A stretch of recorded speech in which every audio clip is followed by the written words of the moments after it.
Welcome to A Canadian Investing in the U.S., a podcast and YouTube channel focused on Canadians buying real estate with host Glenn Sutherland. Welcome to another episode of Canadian Investing in the U.S. This week, my guest is Jeff Stiles. Jeff, give us an introduction to who you are. Sure, yeah, thanks for having me. Introduction to who I am. My wife and I moved to Victoria, British Columbia in 2012, like so many of us, and it seems. And we quickly bought a condo. It was just the two of us here. In case anyone is unaware, real estate prices in Victoria are a little bit obscene, like a few other parts of the country. Yeah. We were going well. We were living on single income, and kids came along pretty quickly after that. And it was really important for my wife to be a stay-at-home mom, and that was great. That's something I supported. But living on one income in an expensive part of the country is difficult, to say the least. And so we were looking at real estate as a possible option of providing a bit of extra cash flow. And I confess at the time we didn't do a whole lot of homework and thought, well, we live in Victoria, why wouldn't we invest in Victoria? Yeah. And so we had a few condos while we were here, and that was good, but it was there wasn't any cash flow at the end of the day. We were breaking even. So although we did all right when we eventually sold them, there was no cash flow day to day to pay the bills, which is what was important for my wife and I. And, what was your goals at that time? Yeah, exactly. Exactly right. So through a friend of mine who was an investor in Southern Ontario for many years, we kind of remained in contact off and on. Every 6 months or so, we'd have a phone call and just, hey, what's going on? How's it going? And he was very successful in the Southern Ontario market for, better part of 20 years. And he said, yeah, so how's everything in Victoria going? And I told him my woes, and he said, well, tell you what, this is something that might interest you. And he said, I'm currently selling all of my assets in Ontario and moving into other markets. And I said, I took the bait, obviously, successful guy in real estate telling me what he's doing. And he said, sure, I'll listen. And he said, yeah, I'm moving into the US. And the markets are, in his determination, were better for his goals. And he was all about cash flow too. He's a professional investor, and needed money to pay the bills, and also to build his legacy and his empire, etc. Yeah. And so essentially under his tutelage and through his connections, I was able to meet a couple of other now business partners that also lived in Victoria. We're also having similar struggles, and the three of us together over the period of about 11, 12, 13 months, something like that. We battled the markets and searched the markets high and low, and eventually ended up with a 60-unit building in, of all places, Evansville, Indiana. Evansville, Indiana. Why you say of all places? Why the pin in Evansville? I have property in Indianapolis, Indiana, and I don't even know where Evansville is. That's all right. It's now that I've been there, it's a fantastic little place. I love it to bits. But to be honest, we were searching high and low in all the markets in the Midwest United States. That was kind of the area that we wanted to pursue. So Ohio, Illinois, Indiana, Kentucky, Missouri. We took a trip to Wichita, Kansas, and was looking at properties there. But Evansville, Indiana is where the deal landed. So it wasn't anything more than that, really. Cool. So you got this property and you have a couple partners. How is this whole thing structured? Is it like a syndication model? You guys JVs, the GP LP structure? Like, what kind of thing were you doing there? Sure, yeah. It's a limited partnership that owns the property.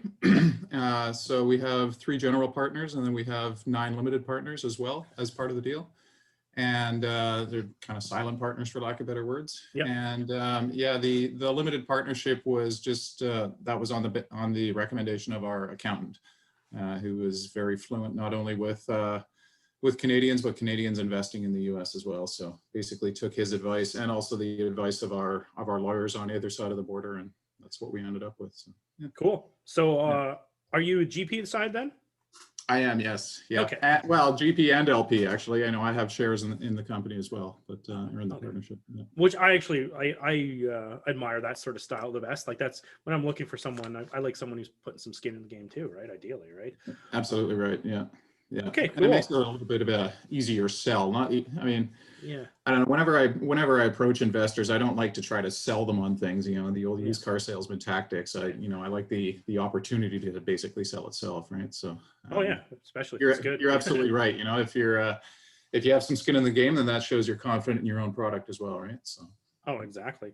So what's your role? Like you're GP, so you're doing some work. So what are you in charge of? Well, yeah, it's a good question. Initially, it was, I guess a little bit of backstory. You know, my partners and I were all new to. This was a new thing for us in many different perspectives. We were new to multifamily. We were new to the U.S. We were new to property management, I guess, on a bigger scale rather than tenants in one suite kind of thing. And so there was a lot of new things. So in the beginning, it was just it was the three of us just trying to corral this beast that we had just acquired. I guess some details on the property, although I won't bore everyone to tears, is that it was a 100-year-old property. It had significant, deferred maintenance that we needed to tackle. When we purchased it, it had 25% economic occupancy. Ooh. And so I mean, we ended up having to put a few $100,000 of work into it just to kind of get it up to running. And but we also acquired the services of a property manager who's based out of Austin, Texas, but was very fluent through previous work in the Evansville market. So under her guidance, we were able to automate a lot of processes. No longer are people bringing checks and cash to the office for monthly rent. Everything's automated now, as one of hundreds of examples that kind of made it better. And a lot of our role over the majority of the 13 months that it took to kind of get up to occupancy of 90% was just overseeing projects and renovations and painting and plumbing repairs and AC units that seem to continually break down, and just the kind of the continual cycle that I think we as property managers and property owners just kind of take for granted. But it seemed like it was on an accelerated pace for this property just because there was a lot of stuff that just hadn't been done for so long. So. Oh yeah. And when you're buying something at 25% economic occupancy, you probably can't get a loan on that, can you? No, you can't. No. And that's a good point. We were, because of that, we were fortunate enough to secure owner financing, which is a bit of a unicorn in today's markets with how in demand properties are in general. But we were able to do that, and it was an interest only deal for the first 2 years. So the previous owners also had to put some skin in the game as well, and have faith that we were going to pull it off, and we have. So that's great. So what is the business plan? You were saying you're fixing ACs, fixing a lot of stuff. What happens after that? Is there a refi? What's the whole plan for this project? Yeah, it's a good question. The initial plan, which I think we are planning to stick with overall, is long-term buy and hold. When we did all of our underwriting, it's once it is up and running, which it basically is now, it will be a good cash flowing property. And it's the hopes and dreams and ambitions are to just, treat it as a cash cow for as long as I can, and, refi it in time and get my initial money out, etc. But long-term buy and hold, essentially. Cool. That's exciting stuff. And then you don't have to answer this question, but I'm going to ask it anyway. But for your GP structured. How do you get paid on? Do you do acquisition costs? Is it only on the refi you get paid? How do you guys work yourself into that? Yeah, it's a good question. And actually, I was in preparation for speaking with you, Glenn. I was listening to a few of your other podcasts, so I kind of knew that this might be coming. So, yeah, for us, it was it's important to have skin in the game, like I mentioned before, and part of that was, you know, the GPs are getting paid last. So essentially, we're withholding all of our payments until refi comes. And until all of our other investors get paid out. Cool. So, yeah, that's usually the way I do it too. yeah. It hurts in the interim, let me tell you. But it does. You know, it does, and it makes it so you're almost like want to do other projects or some fix and flips. You want to have something coming in at the same time, but you know, with you the way you're doing it, being on both sides, the LP side and the GP side, you do get some cash flow throughout. If you're, you know, I'm assuming you paying a monthly or quarterly payment to these people. Exactly right. Yeah. Quarterly payouts for us. Yeah, absolutely. Yep. So is there a plan to do a refi, or are you just going to leave it in, because you have the seller financing, right? That's 2 years, right? Yeah, and that is a pretty sweet deal. For the moment, obviously we would, you know, refi is in the future. We did try it as soon as we did try for it, and I guess as soon as we had it stabilized, but yeah, we quickly found out that most lenders, you know, want the property to be seasoned a little bit, and you know, so we need to show 6 to 12 months of stabilization, you know, which. And the longer you wait, the better rate you usually get, because you can show right. longer history, right? 6 months, they're okay with that, but it's not the best. And 1 year, even better. Exactly 2 years. Right. And with a lot of these like syndications or you know, large multis, while they're doing that sort of structure, a lot of times they are waiting till like I think the most common is to hear year 3 for the refi is the where usually when I'm talking to people is usually year 3 their goal is for the refi. Yeah, so because it takes a long time, because there's so many units, right, to renovate or clean up or stabilize and get them paying, or to get the whole thing running like a well-oiled machine. It's not like buying a single family home and renovating it. Exactly right. Yeah, those things called communal pipe chases, and you know, then that little old thing called a roof for $100,000 and everything else, right? That adds up in a hurry. So, yeah. So is this like one just big building, or what does this look like if I'm going to try and visualize this?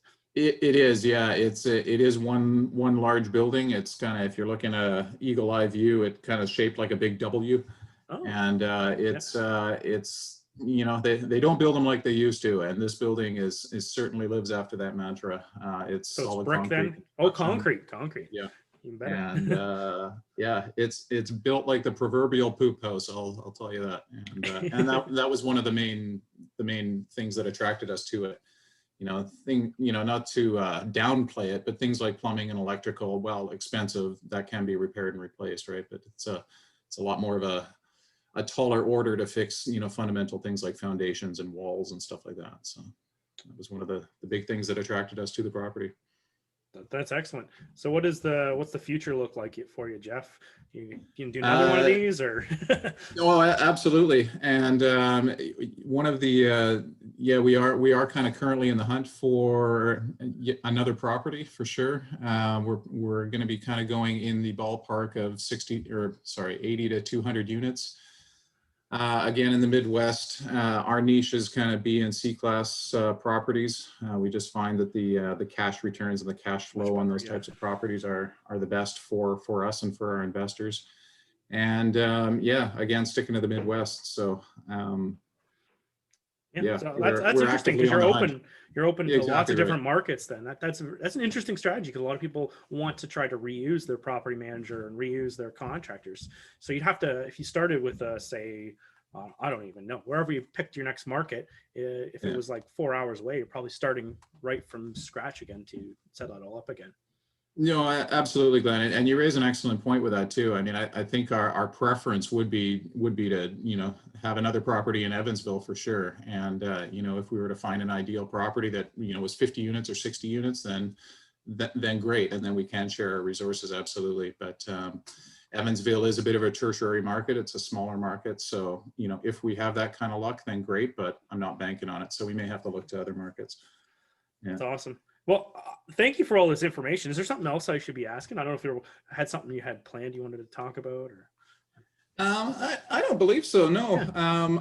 I think it was just, if I may, it was an interesting little sidebar, and I don't want to get too far off track here, but go off track. Every now and again, I as I'm sure you do by the hundreds, Glenn, I talk to other people, and oh wow, it's so cool that you're in real estate investing, and tell me more about it, and then I tell them what they're doing, tell them what I'm doing, and to a fellow Canadian, I guess, I usually get pretty, deer in the headlight kind of looks, and oh my goodness, how do you ever do that, and how can, Yeah. And I'll give myself a bit of credit. It was a pretty big leap, and it was a leap of faith, and in this case, it really helped having business partners to kind of share in the scare, so to speak. But what I wanted to kind of emphasize to your listeners and to your viewers is don't settle, and I often tell people that are newbies to real estate investing, what are your goals? What are you trying to get out of this? And really get clear on that first. And, what kind of numbers and what kind of returns are you looking for? And, how much work do you want to do? What types of properties do you want to invest in? And really get clear on that first, rather than looking at the HGTV channels and thinking, oh, flipping looks cool. And there's nothing against flipping. I mean, there's good money to be made there, but don't get romantic about it. I think we need to all remember that this is a business. This is about numbers. And that doesn't mean you can't have fun along the way, but if you are looking at properties and you won't settle for anything less than 8% cash on cash returns, then that's fine. But you have to find the markets and find the properties that will do that. And that's not necessarily in your hometown.